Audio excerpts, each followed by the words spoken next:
It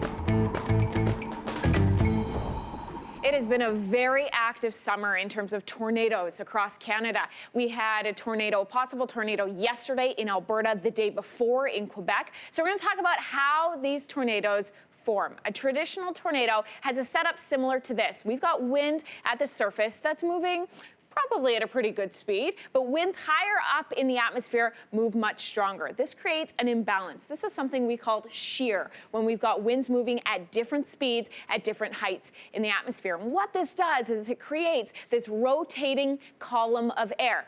Now, this is a horizontally aligned rotating column of air, and that's not how tornadoes set up, right? We know tornadoes are vertical. So how does that happen? Well, you've got surface heating. You've got the sun beating down on the surface, and that creates mini low pressure systems. The air begins to rise. That's part of a thunderstorm updraft. And as this air begins to rise, it pushes that rotating column of air upwards. This begins that rotation. So we've got our cumulonimbus cloud, right? We've got our thunderstorm cloud. And within that, the wall cloud begins to push down out of the base of a thunderstorm. This can be that really ominous looking cloud that comes right out of the base of the flat cumulonimbus, the base of it. It sinks down and it looks real dark, it looks real nasty. That whole thing begins to rotate. That's not the tornado. That's just a rotating wall cloud. And it shows you there's that rotation happening.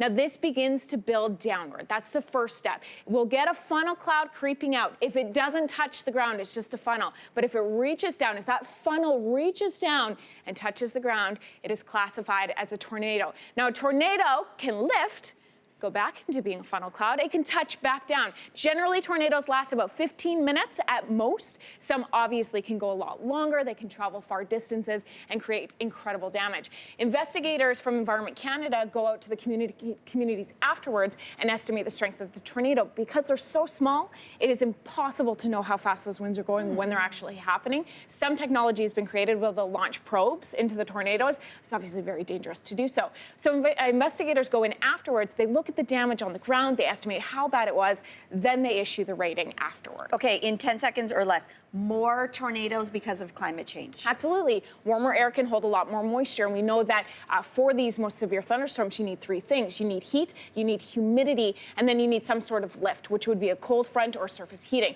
So warmer air, as the global temperature warms up, as that atmosphere warms up, the warmer air can simply hold more moisture. We will have stronger storms, and we will have them more frequently. Wow. Hiya!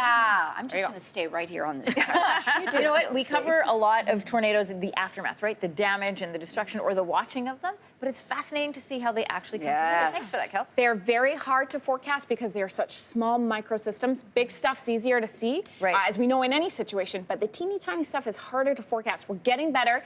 10 minutes warning time. That is a good tornado forecast. Wow. Okay. 10 minutes. Wow. So interesting. Kelsey, thank you so much. Welcome. Thanks for watching. If you like this, be sure to subscribe here. And you can check out more Your Morning videos right here.